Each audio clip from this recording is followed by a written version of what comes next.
Hi, it's Dwyer, gamblersadvisory.com, dwyersportsbetting.com. Remember, the opinion you should follow should be your own. Just consider this video to be a second opinion from a complete stranger online. Let's talk about this huge fight. It's going to be, in my opinion, much better than advertised. Much more action-packed than advertised. Very, very, very high octane. And that's between Miguel Cotto, the former middleweight champion, to me an obvious future Hall of Famer, and James Kirkland. Now, just the backstory, just for a moment, right? Just understand that you have some newer players putting on this event, right? Miguel Cotto is with Rock Nation. Rock Nation's trying to be a major player in the world of boxing, right? Look behind the curtain on Rock Nation and you're going to see ties not just to Jay-Z, but to Los Angeles, right? The world of agents. So pay close attention to Rock Nation, right? This is really a New York, Hollywood venture in boxing. And pay close attention to the venue here. It's going to be at the Star in Frisco, Texas, right? Right next to the headquarters of the Dallas Cowboys. The person who's putting on this fight from a location perspective is Jerry Jones, the owner of the Cowboys. Understand, Rock Nation and Jerry Jones have deep pockets, right? These are two players who, if this is a big success, could well continue to collaborate well into the future. If you don't know, the Star in Texas seats 12,000 people. It's a relatively new arena, right? This isn't going to be taking place at the Taj Mahal AT&T Stadium. No, this is a new boxing venue recently built by Jerry Jones, who is one of the more innovative movers and shakers, risk takers in the United States. Now let's talk about the fight. And oh man, this fight's so loaded, I don't think you can take a side. I know Cotto is overwhelmingly favored, but I don't think you can take a side here. The bet I want you to consider is a distance play, right? I feel that this fight has little chance of going the distance. So you want to decide in your own mind how you want to play it. Because I always like to get every round in a fight, right? You know, if I feel the fight's going to end by stoppage, I want to get as many rounds as possible. So here, I feel the fight's going to end by stoppage. So I would take the favorite, Miguel Cotto, by KO. And then, since I'm getting huge odds on the Kirkland side of the play, I would just take Kirkland to win the fight. Not because I think there's any chance of the fight going the distance, but simply because Kirkland to win is getting me already better than even money odds, right? So I get all the Kirkland KO props, and in the unlikely event that it goes the distance, I still have skin in the game, right? Because if the underdog wins, I'm still getting better than even money rate of return. So I like Cotto by KO, hedged with Kirkland simply to win.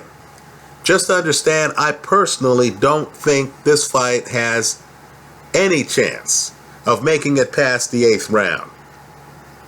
Let's talk about why.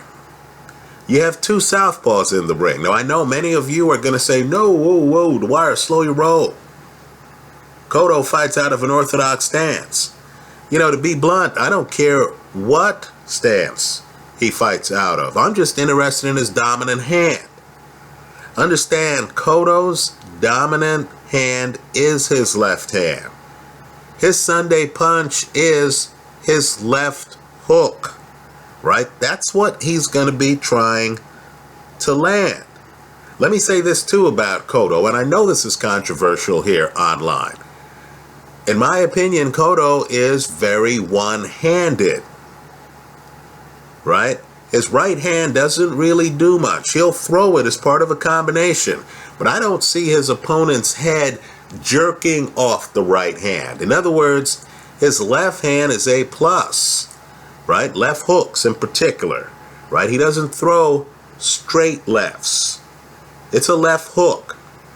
His right hand, to me, is really a placeholder, right? When he's not hitting you with his left and he's throwing a combination, well, he has to hit you with something else, right? So I view Cotto like I view Manny Pacquiao. Very left hand dominant, right? The best punch Cotto throws is his left hook to the body.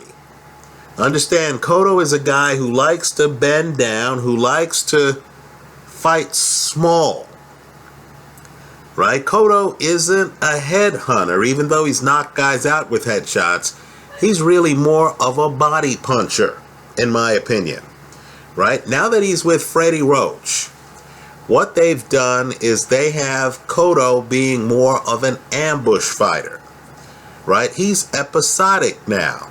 Before, he tried to stay in the trenches against Austin Trout and was soundly outboxed in that match. So now what Cotto tries to do is to move around the ring, right? Cotto's trying to be sudden. Think Sean Porter. The difference between Cotto and Porter is that when Porter comes in, Porter's two-handed.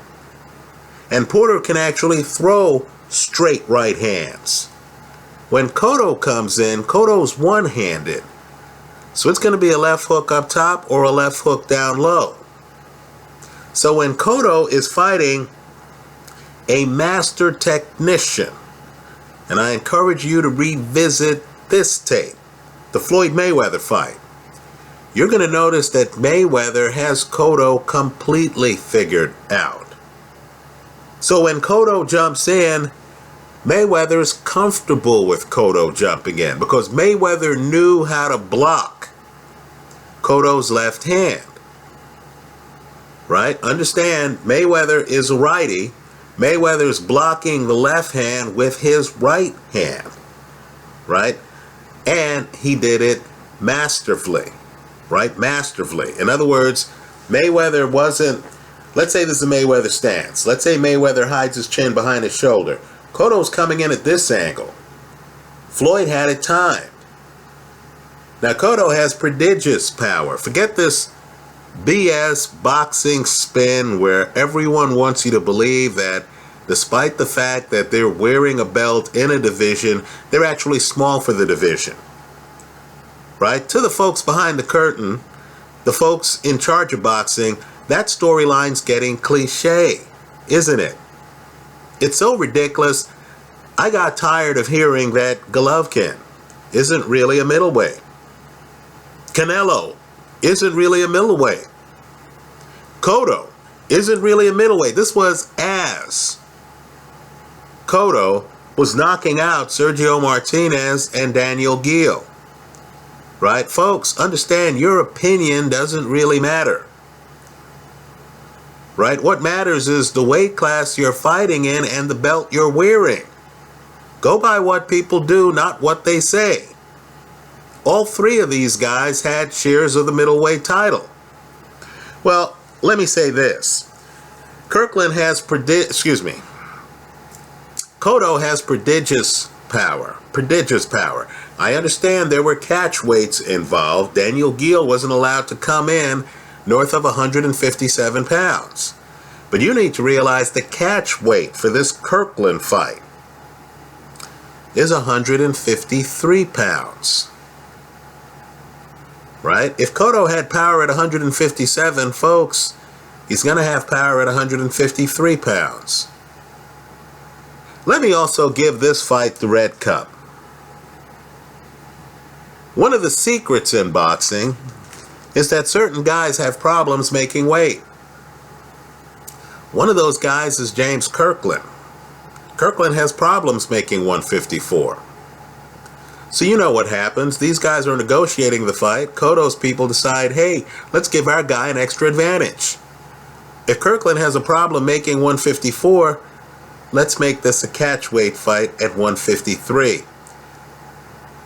To the boxing hardcore, this chicanery is not going to stop until you, the boxing fan, paying the bill. Because let's face it, you are the person paying the bill. Say, hey, I'm not going for this. Catch weight, Cotto, you're on your way in the ring. I'm going to boo you. Right? You don't have to avoid the fight. Show up at the fight, but you should, boo the guys, in my opinion, for agreeing to the catch weight. I would boo Cotto more than Kirkland because, it wasn't Kirkland's idea to have a catch weight. Right? There are going to be numerous events surrounding this fight. Press conferences, as you can imagine, and stuff like that. I want members of the boxing press, when they're asking questions at these press conferences, to ask the fighters, whose idea was it to have a 153-pound catch weight? Ask Cotto in particular. Given that you had the middleweight belt, that's 160, do you really think that it's proper for you to be asking for a catch weight in a 154, or what should have been a 154-pound fight? Right? Rough up the fighters a little bit, rough up the managers a little bit, rough up the promoter a little bit. Right? This is ridiculous. How much of this catch weight nonsense are we going to put up with? Right now it's so bad, you have guys who, used to be champs at higher weight classes insisting on catch weights below lower weight classes. Now let's talk about James Kirkland. Kirkland, the phrase people use. They say, hey, this guy's a technician. I use this phrase, right? He's a technician. He's a craftsman. Right? I use that when I'm talking about people like Floyd Mayweather, right? Andre Ward, guys Terrence Crawford, James DeGale. These are guys who have plans A, B, C, and D. These are math guys Vasyl Lomachenko. These are math guys who are in the ring. They're making adjustments based on what you're doing. And they have everything figured out. They're waiting for you to make certain mistakes, right? So they can capitalize. They know what they're going to do before you make the mistake. They've studied your game regardless of what they've told the boxing public, right? Too many of these fighters say, oh, I've never looked at film of this guy. If you haven't looked at film of your upcoming opponent, then you know what? You're a dumbass. Right? Take your craft more seriously. These are guys, Juan Manuel Marquez, who know, if I'm back here in this situation, Manny Pacquiao is going to jump in. And I'm going to have an opportunity to throw a right counter. Right? These guys have figured out the scenarios. Now, folks, the reason why the word technician has meaning is because you have some non-technicians in the sport. People who are getting by just being rough and ready to rumble. Right? Michael Buffer says, let's get ready to rumble. Right? Technicians view rumbling as scientific. Other guys view it as rumbling. Right? Just trying to out-muscle you, not out-think you, but out-muscle you, right? They're not thinking in terms of plan A, plan B, plan C, plan D. They're not keeping a catalog of, okay, this worked here, how do I improve on it? How do I scale this up? No, they make the same mistakes fight after fight. For them, boxing is really about physical toughness, desire, right? Willingness. Running through red lights, taking punches to land punches. Folks, that's James Kirkland. James Kirkland's a lot of things. He's not a technician. He's back with his trainer, Ann Wolfe. I view James Kirkland as a tough guy who relies on fitness more than he does a lot of boxing savvy, right? In another weight class, James Kirkland reminds me a lot of Scott Quigg.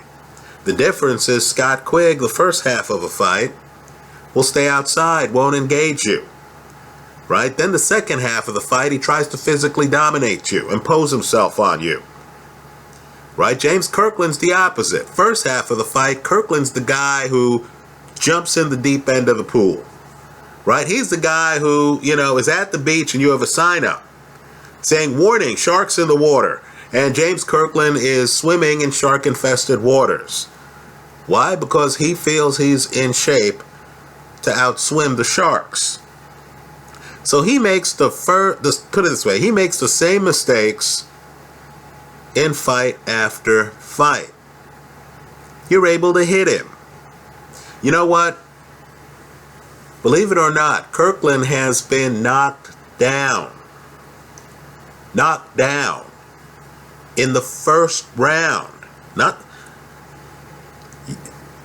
He didn't make it past 3 minutes before he hits the canvas in these fights. The Ishida fight, James Kirkland is dropped 3 times in the first round. 3 times. Now, my point to you is, that's not an anomaly. Because he fought Alan Conyers before that. Guess what? He was down in the first round of that fight. Right? Did you know when he fought Alfredo Angulo, he was down in the first round of that fight? What about his recent fight against Saul Alvarez? Folks, he was down in the first round of that fight. You're talking about a guy who enters the ring and doesn't seem to be aware of the punching power or the best punches of his opponent. Right? Who tries to run in on Saul Alvarez recklessly the way James Kirkland did? Right? Now, the interesting thing with Kirkland is while he gets hit and dropped in these fights, when Kirkland gets off the canvas, he seems to be completely lucid.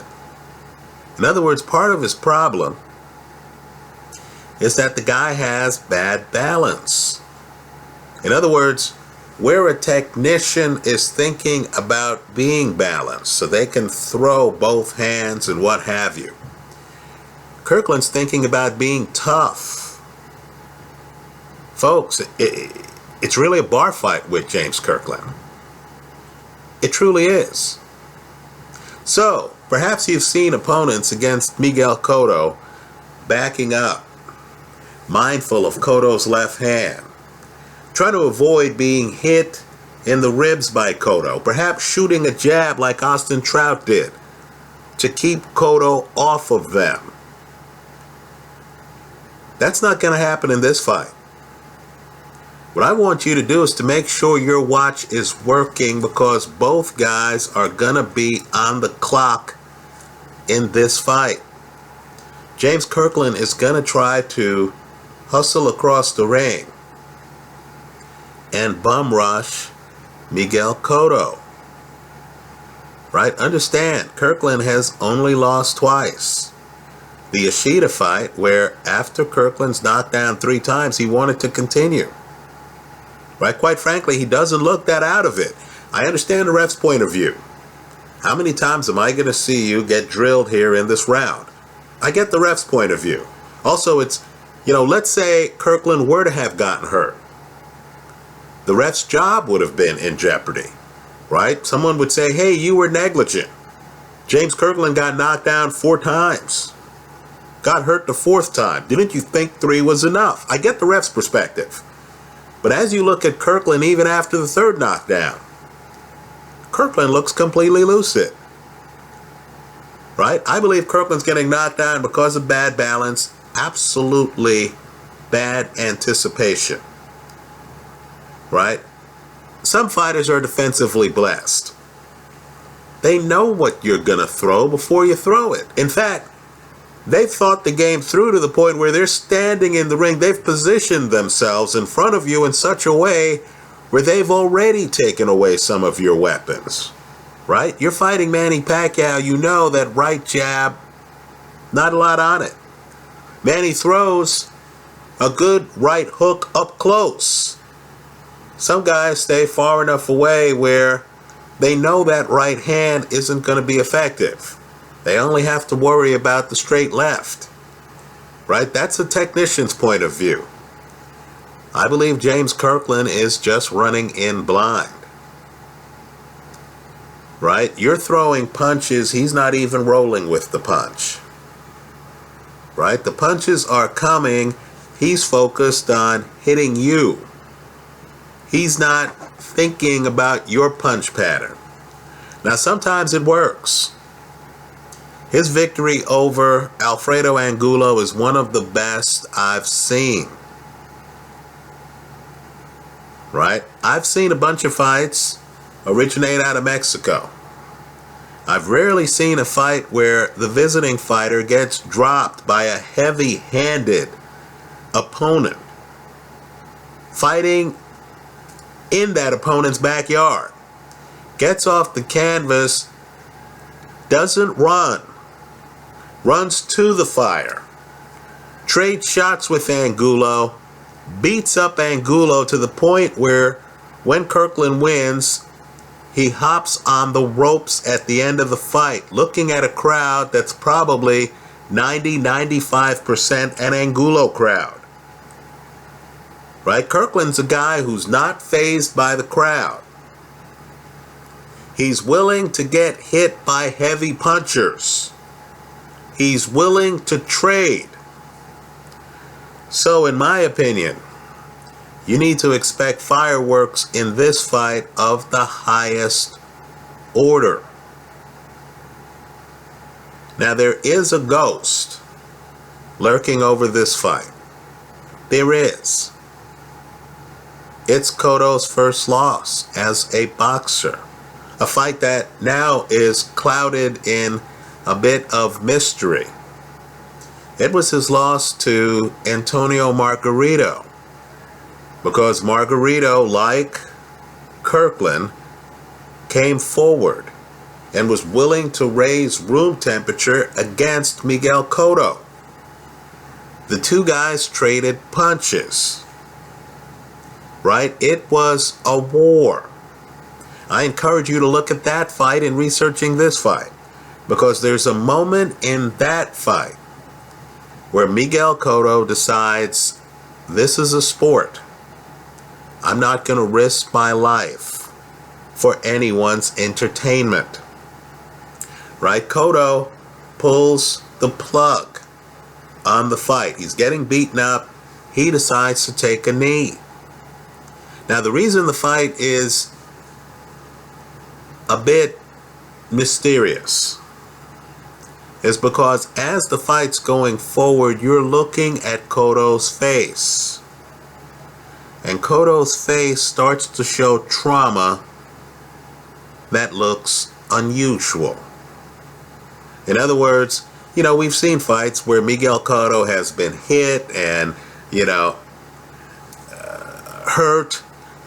His face has swelling. Cotto, Manny Pacquiao. Right? We've seen a fighter who, has been hit with some legitimate hard shots and has some swelling. We're all human. It's skin and bones and tissue, right? People get swole up.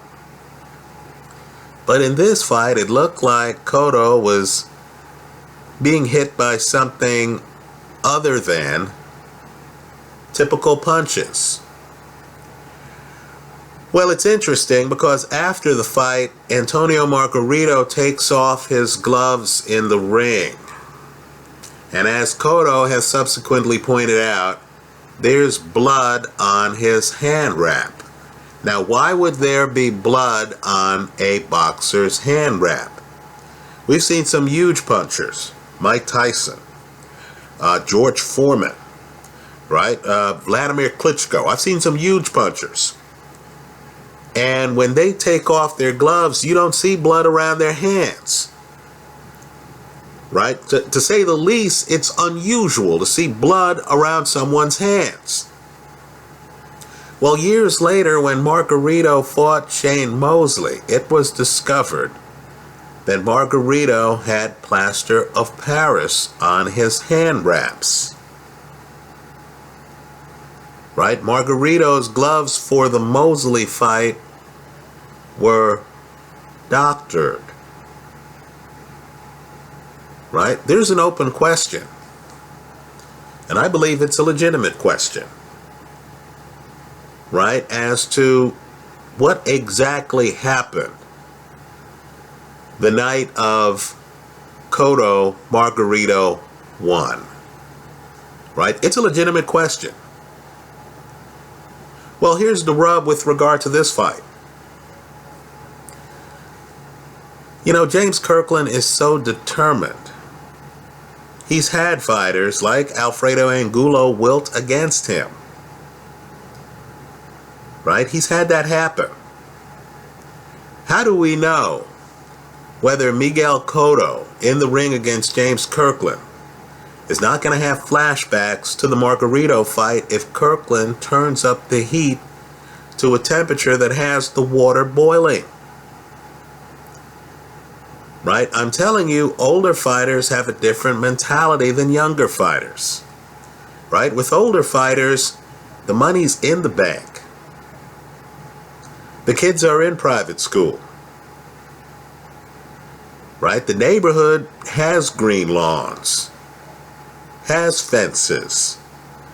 Some of these guys have personal assistants, maids, daycare. Right? It's almost like a scene out of Rocky 3. You're a hungry fighter on the way up. When you've arrived, how much are you really willing to risk in a fight where you're having an off night, where you're losing? Miguel Cotto at this point in his career has what's called walk-away money. If he doesn't like the way things are going, he can say, hey, the sport's been good to me. Hasta la vista. It's been fun. Goodbye and good luck. Right? If he's in against James Kirkland, who is hungrier than he is. Right? Kirkland's had some setbacks in his career. He got blown out in Texas by Canelo. He's trying to redeem himself. Right? If Cotto finds himself against an aggressive guy who has punching power, better than 80% knockout ratio on Kirkland, who's on his front foot. You think Kirkland knows what a back foot is? Who's throwing a lot of punches, who's willing to try to take Cotto's left hand, even if it knocks him down, to deliver his own lefts. Don't you think there might be a chance that Cotto again takes a knee? Right? Cotto seems to me to be the guy who, when the action reaches a certain point, and he feels he's not his best, is going to think about his family. Right? So, to me, this fight's going to end by stoppage. For me, my opinion, it's not a matter of how, it's a matter of when. Right? Somebody is going to get stopped in this fight. I think the punches are going to be thrown. I think the fact that Kirkland is back with Ann Wolfe, an unorthodox trainer who's going to have him doing things like carry tires and stuff like that. I think Kirkland is going to be in tip-top shape. Tip-top shape. Right? And I think Cotto is a guy who 7 days a week has a big, big left hand. Right? And he knows he's going to be able to land that left hand on James Kirkland. Why? because James Kirkland is hard to miss.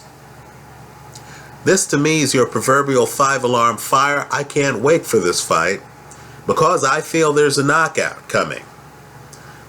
The hedge I'm recommending is Cotto by KO, hedged with Kirkland simply to win the fight. That gives you all of the Kirkland props. But be aware of the risk involved. If the big favorite, Miguel Cotto, goes the distance, and Cotto's gone the distance in numerous fights, right? Cotto's stamina is proven.